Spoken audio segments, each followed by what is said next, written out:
Hi, this is Randy Finney with Right Side of the Chart, and this is an early session update from Thursday, November 20th, 2025. Just want to get one out early and kind of touch on the markets. Time permitting, I'll hit on any of the other things I've been covering recently, but markets have been moving, volatility's high, and again, this is when active traders, swing traders really earn their salt or make their money. What I'm going to do, and I continue to reiterate, I trade and analyze and speak to multiple time frames, speak to the outlook. So I have to imagine, especially if you're new to the site, you probably don't know up from down. Randy, are you long, you short, you bearish, you bullish?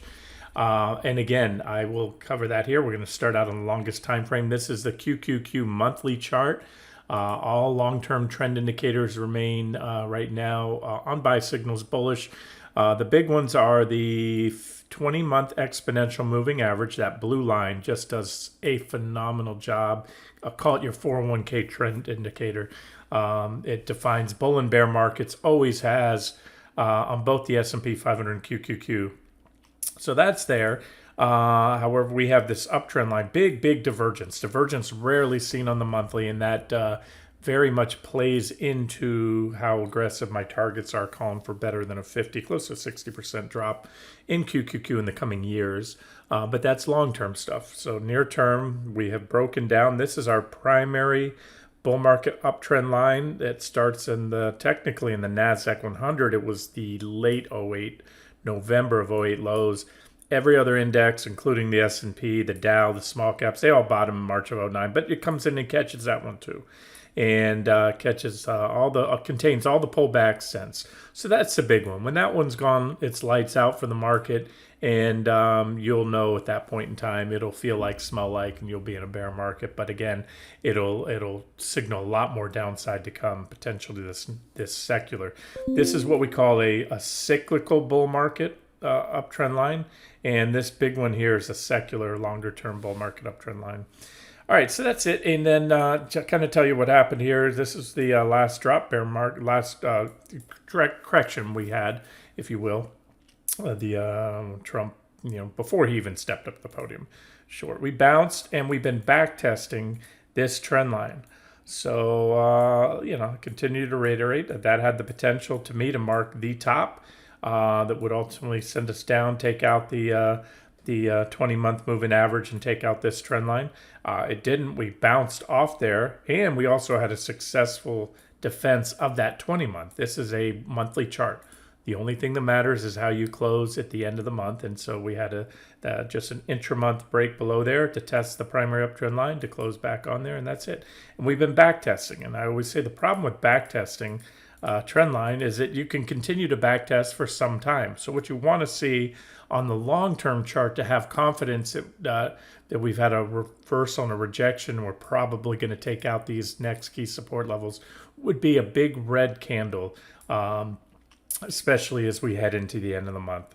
There's one right there. There's a great example of a trend line that was intra-month breached, and then boom, that was it. Big sell signal there. All right, so that's long-term stuff. That's not going to matter. We're getting towards the end of the month. Next week's Thanksgiving, as we all know, and that's it. Let's drop down to the weekly chart right here. There's that trend line so far. Stick save on the weekly, but the week is not over, so nothing surprises me, and nothing would surprise me. So if we were to close down, remember, it's the same thing I've been saying all week on the shorter term charts. We have to take out the recent lows. It's good support. I'm going to get to that in 1 second. So if we drop back down and close a week or next week or 6 weeks from now, down at or below these this week's lows, that's going to give you a sell signal here on this pretty significant weekly time frame. And so you can see its support there as well. And these are your weekly targets. And I want to reiterate, for those that might be confused, there are no changes to the sell signal we have on the weekly chart, which was and the daily, a breakdown of the primary uptrend line off the April lows. Remember, this isn't the one off the 2007 lows, early 08 lows. This is the shorter term. This is a weekly chart. It's a very significant chart, projects longer term targets, but that's the trend line off the key April lows, breakdown, backtest, backtest, backtest. Finally, there's that rejection I was talking about. That was also our bearish engulfing candle. It also came with a divergent high. It should just carry up there. And that's it. So there's your weekly chart. Again, nothing's changed. We're still on a sell signal in QQQ. That's still a long-term swing short with these targets here. Drop down to the daily chart. I've been harping on forever and a day. This one needs to go next. That's the breakdown, that bearish candle back then from October 10th. And we came and tested it and we bounced. It's simply a test and a reaction, a bounce off support. We're back above the 50. But we are at this 614-ish resistance. I'm going to keep dropping down on the time frames. These were just the two near-term swing targets I gave you. So we, in this correction, we hit this first one, we bounced. So far, NVIDIA didn't shit the bed, and nor did really anybody, including me, to expect them. We know that you don't go from having more orders than you can even handle to all of a sudden orders collapsing. You're still going to have that stuff. So NVIDIA did what they did, and it's funny because NVIDIA is NVIDIA. We all know they're the main beneficiary, and it's all circular from there. All the other companies are spending money on NVIDIA, chips, and yet all of a sudden, in the headlines, everybody, they were citing, as you heard me mocking recently, is the AI bubble, are stocks too overvalued? Well, they all reported nothing changed on Microsoft yesterday, Apple yesterday, NVIDIA, Amazon, but yet all of a sudden the media saying those fears are assuaged and no longer a thing again. So we're basically down to the magnificent one is what it is now.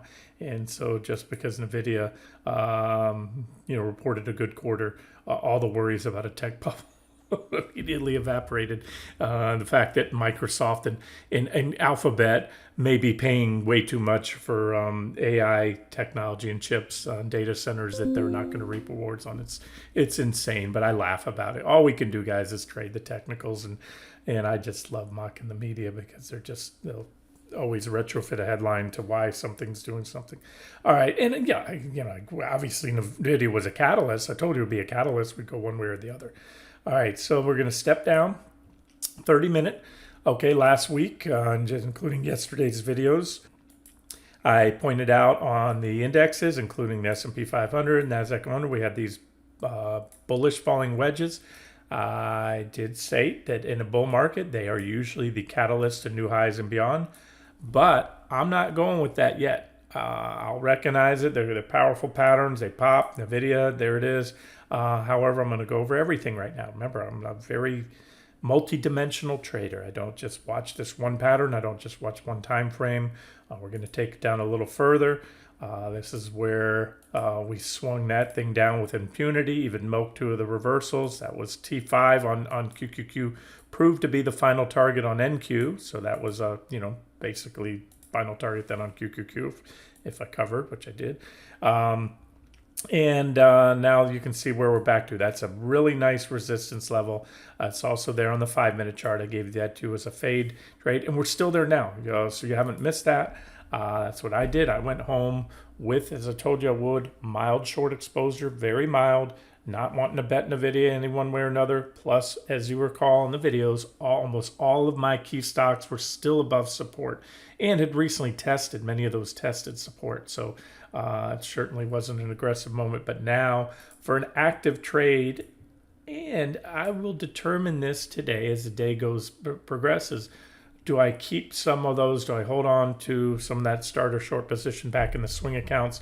But what I showed you today was for active traders. This is the 5-minute chart. There's that current pre-NVIDIA target, close enough for government work. You took it out by a hair, and so far it's capped this advance. And I gave you a couple pullback targets there if you're interested. And we're also getting a little stretched on the day, 2%, usually about 3 as a max move for the NASDAQ 100. So, until, we could go up and hit that max pre-NVIDIA target tomorrow, which now is, of course, post-NVIDIA. There's still same resistance levels. They still project the same divergence and everything else. Like I said, my hope was we would hit that before we reported yesterday, and so same thing, we hit it today. I modified this trend line here. I had another one, I took it away, and so that's a trend line there that if we happen to drop back down, we'd have to do it soon. That would be a maximum target to backtest. And there's an uptrend line here. So basically you had a little, on this 5-minute chart, symmetrical pattern. So let's just look at the rest of the stuff. Again, the stuff that matters to me, I've already showed you, but we're going to go back to the daily chart of QQQ. So again, the longer term sell signals in the short entry on the bearish engulfings that we had that week over there, still intact. But we're successfully holding above this October 10th low right there, about 589. That needs to go. Don't see it happening today, but hey, anything is possible. And if it does, that would be, if we get some kind of reversal today, again, it's unlikely, but anything's possible. You might want to act on that. The S&P 500 also gave you there that divergent low on the 60-minute chart right there, and that was the, I think I might have drawn on the futures yesterday. Here's your little wedge right there, and that popped, and that's back to resistance as well. But what I wanted to show you the rest of everything else. Let's look at the semis. Let's not forget, this was a very key thing I had been waiting for and expecting the semis to break down below their primary uptrend line. That also comes off the April lows. We had a breakdown back test. They're still comfortably below it. They did hit this 272 target that I had for you. Again, close enough when you get that close to 272 point security. That's mere basis points. That's effectively a tag right there. And, it's obviously expected reaction, but this is still on a sell signal. So it's a matter to me right now, do we bounce a little more? Where to? What you can do is start putting up Fibonacci retracement levels. We'll go here and draw these. And your typical retracements on a counter trend bounce are anywhere from the 38.2 up to the 61.8 fib. That's your typical retracement zone right here. And so right now it's just a run-of-the-mill counter trend bounce is all it is. And so don't let the media... Oh, yeah, you do you. I'm just telling you, don't, I laugh at the media and all of a sudden everything's hunky-dory because NVIDIA had a good quarter, but yet for last week, the fears were rampant in the market that AI was, all these stocks were overpriced and it might be a bubble, and all of a sudden it's not. It's crazy. Anyway, guys, this is still on a sell signal. Nothing has changed, but we need to take out those next levels. And again, those key Friday, or October the 10th lows. And that will open the door. And if it happens now, post NVIDIA, it'll be lights out. I think it'll be a fast move down. That's just my opinion. So those are the levels to watch. Again, nothing. I just wanted to let you know nothing has changed there. As we go through the leading semis, we'll just take a quick look. NVIDIA's NVIDIA. It's its own thing. Should have its own zip code in the stock market. 179 is that blue level that I gave you, and that is still very, very much intact and was successfully tested. So the market cannot and will not go down much until NVIDIA takes that down. So, and if NVIDIA could make a marginal new high, like I said, wouldn't surprise me. Broadcom also above. Was that one of the ones I gave you? Yeah, I did. 312.15 I gave you, and that one didn't even come close to violating it. So that's one reason we're holding up still here. All right, Taiwan Semi. I'm trying to see how many I need to add. I can do this with this charting platform. Put a column to show me how many of these are below their 50s. Remember, those 50-day moving averages are pretty key. We recently came in and tested. I'm just clicking through a lot of them. They're off their highs. A lot of them have broken down below trend line, but many of those are tested successfully, the 50-day, that yellow line. And so we need to see, especially these bigger ones, take out the 50s. Look at that big stick save there on AMAT right there, intraday, to close back above the 50. And of course, also, hitting key support. I had that yellow line, 201 is key support. All right, so that's kind of the state of the semis. Bottom line is SOXX is still below the primary uptrend line, still on a sell signal. KLAC, a lot of these guys, like I told you, need hitting bouncing off the 50s. But then when you go down to the lower tier, most of them are below their 50s. Like I'm clicking now, and there's one back testing the 50 right now. All right, and then finally, last but not least, let's go to the market leading stocks and just continue what I was just doing with NVIDIA still above its key blue support. Apple still above the key blue support. Microsoft is one of the few. We were on the 60. I gave it to you. 492.77, attempting to take it back, but this is a back test right now. So if we get rejected here, it also, like a lot of this stuff, put in 60-minute divergent lows. That's just why, one reason you can't, in my opinion, be aggressive short right now. Certainly not with these above there, nor would I be aggressively long with the semis and the market's still on a sell signal. Because what happens if that's, sometimes you get these beautiful looking, like nice little 60-minute setups on the shorter term charts following big, on the daily. That's a divergent high that shows through on the daily. This was Microsoft right here. Put in a double top, marginal, slightly higher high with big negative divergence, and it's just only started breaking down. Took out this trend line. There's that key level right there. That's that same blue line support I gave you. But like I said, a lot of these yesterday tested their 200s. So to me, again, these are powerful, pretty powerful sell signals. Breakdown a back test, secondary breakdown, took out the 50s, took out support, and it's a matter of how they're going to zigzag down. Based on the charts, I would say there's more downside coming in Microsoft, but in the coming weeks, again, I'm speaking timeframes here. Near term, we'll see how much the giddiness from NVIDIA plays out. It could be a week, couple weeks, few weeks. Hard to say right now. All right, Alphabet.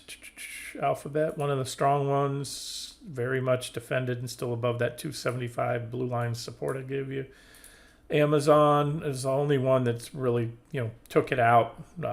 It's way below it. It's kind of doing its own thing right now. But again, I talk about this often, and I talked about this yesterday. Amazon also tested its perfect test of the 200-day exponential moving average price support and everything else. So it's bouncing, but it's below that line.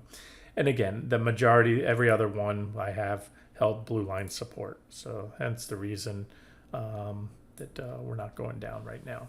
In those levels, I still have price alerts on them. I'll wait and see whether it's a day, a week, a month, or 3 months from now. If it's much more than that, if we go a lot higher, then I'll have different key levels at that time. And these won't be that significant anymore. They'll be if and when we get down there. But all right, so hopefully that makes sense, guys. And what else? Yeah, and remember, the VIX is still woken up. Had that first run up to my 25.42 target, and not by mere coincidence, as the market was testing the recent lows yesterday, it hit that level again. That was resistance. You go back, I had these levels here long before we even got there. These are all predetermined price targets.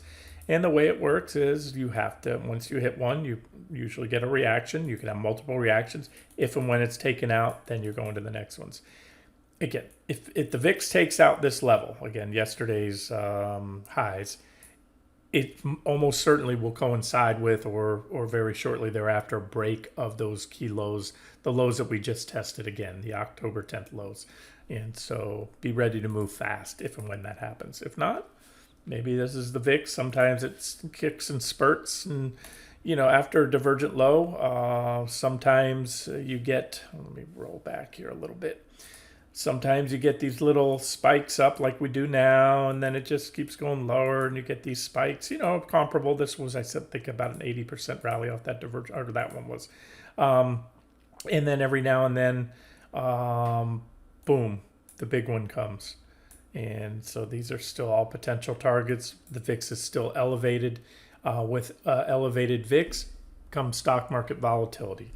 A lot of people associate a rising VIX with falling stock prices, but no, it's, as the name implies, volatility means exactly that. Something is volatile. It's going up and down. So today's an up day. And you have the overhead resistance levels. You have the support levels below. You have the key levels. And we're comfortably above the key levels now. We just put in those 60-minute divergent lows. So again, this is a rally that could have some legs, but based on the longer term sell signals, could get sold into at any moment. So again, you have the levels there that will tell you something's wrong. If we start breaking down, I'll go back to QQQ. We can look at it on all those individual stocks. If we start going down, again, nothing big happens until the recent lows are taken out, right? But in the near term, if we start going down here, like I said, surprise, they haven't sold it yet, but we're still right at that level. And I gave you just quick pullback targets if you want to trade that. That was this would be a big one. That was the minimum target zone, which we hit quickly yesterday after reversing there. And that would be an ideal re-entry point if you're looking to go long on a pullback, or if you're looking to short a pullback. Any of these are all support levels, so any or all of them would act. And if we go up today, if we don't have a pullback here, this is even bigger resistance. That's why it was a max target.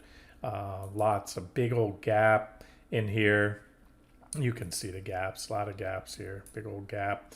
And then nice, really nice support, a trading range there, which we broke down, back tested. So that's it, guys. Maximum bounce for today. It was a max bounce yesterday. It's certainly going to be my max bounce target today because we started off about where we were at. And that's it. So I'll follow up on the other stuff in a separate video. The dollar's still hanging in there, so that's going to probably continue to keep a lid on the precious metals unless, especially if the dollar goes up and hits that next target. As one of our subscribers pointed out, the Japanese bond continues to break out the 40-year to new highs. That the market will not like if that continues, that's for sure. And then remember, we're still, I'm not very excited about it because we've milked a lot of the meat off the bone, but still short treasuries with two additional targets. And if that happens, remember, this is TLT, the 30-year bond. When the 30-year bond drops, it means the yields are going up. And so we've been holding here. If you're wanting an update on it, I don't get a lot of comments, so I'm not doing a lot of updates, but we're holding right here. This is support. Once that breaks, we should punch down, hit my T3.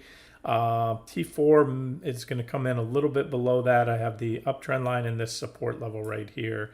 And at the time, I said it would be the first of 87.24 or this trend line. So if that happens, especially now with the government data coming back online and all this hope that we're going to get a rate cut, and whether we do or not, I've commented on that many times. The Fed has lost control of the long end of the curve, and they started cutting rates back here. 3 back-to-back rate cuts. Saw long-term rates, instead of going down like they hope for and like they usually do, they went nowhere but up in the opposite direction. And this time around, this is where they cut last time, and rates have risen since then again. And that's what you're seeing in Japan. If you're wondering why the Japanese 40-year bond is now punched out to an all-time high, or multi-decade high at least, is because they're now talking about the biggest stimulus package since, I think, COVID, right? And so when you do that, you're printing money and you're just devaluing the value of your bonds. And so, U.S. is ultimately headed down that same path too. And that's why longer term, I think rates are going to continue to rise rise long term. And then that will, play into the longer term outlook on the market. But where I started the video, I will end, or I started on the monthly chart, where I started the day earlier. This is the 5-minute chart. This is a near-term chart. This helps you navigate the minute-by-minute, day-by-day stuff if it's your wheelhouse. And if not, I made a good point in the beginning of the video. I spoke to both the longer-term swing and trend trader as well as the active trader. And I also did tell you, and I will do it, I'm just I'm stuck in active trading mode because I haven't seen those longer term sell signals trigger yet. And so I'm just, swinging up and down, swinging these levels, having, a field day with this market lately with volatility high. But I did tell you that when the final target on my 60-minute charts of the futures and QQQ were hit, which they were, this is T6, that I would start to turn my focus to the longer term charts.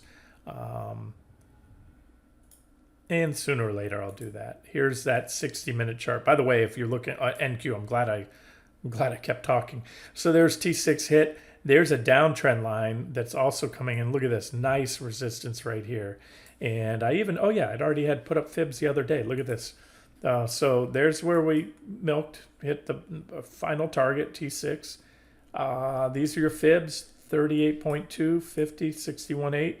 And we're coming up on the 50% retracement. Remember, you're going to have different fibs often on NQ and QQQ because NQ is trading around the clock. So you have some trades that didn't occur, just like this doesn't show on the QQQ chart. These levels did, and that's why that was my sixth and final target. These were the previous when we shorted that one. We hit those two targets. So that's it. So you're at the 50 I just covered. No, I'm sorry. The 38.2 on QQQ right now. On what time frame did I do that? Again, I use so many time frames. Did I do it here? No, I did it 15-minute chart. Went here. Nope. Did I do the 60? Somewhere I did it. No. I'm going to do it for you right now then. Let's go to the 15 because that's where we swung this thing down. Let's get a clean board and let's put up our fibs. Let's see, I gave you fibs on something earlier. There it is. Yeah, right at the 50. All right, guys. I like it. I like being short right here, which I told you I would at the open. We'll give you that chart. Pullback trade, fade this rally. And I'm open to anything. I'm open to just a quick pullback with another leg up, but it wouldn't surprise me based on the longer term signals if this is it. And this is a one-day little rah-rah. I told you about that. If the video went up, I said, look, at most probably be a few days, week, and then that euphoria should be over, and the market will probably turn its focus back to, especially if it starts dropping now. You'll see the media jump back on. Oh yeah, everyone's now concerned again about valuations in the AI bubble. Yeah, all right. So, all right, let's wrap it up here. You have the levels, you have the trading plan, or at least mine, and again, the different time frames. Don't concern yourself with 5-minute charts if you're not an active trader. However, what I just did this, I could have done this on a 60-minute or a daily chart. When I put up fibs, that measures the entire move. And so what fibs allow you to do, if you are of the mindset that this was a significant top with more downside to come once this bounce runs its course. In other words, if you're in the mindset that from yesterday's lows, that this is a counter trend bounce within a larger trend that has more downside to come, then these are where they're very useful. And again, it wouldn't matter if you put these fibs up on a daily time frame, 60-minute, 15-minute, 5-minute, as long as you have that entire scope of that peak right there to that recent low. So that's it, guys. I'm going to wrap the video up, get it to you. If you don't know what to do, I always say stand back when volatility is high. If you're not an active trader by nature, with experience and skill sets, this market will chew you up and spit you out. So then focus on the prize. I continue to speak to the longer term swing and trend trader, and then you don't have to worry about all these little zigs and zags. All right, I'm going to wrap it up here. This has been Randy Finney with Right Side of the Chart. Have a great day.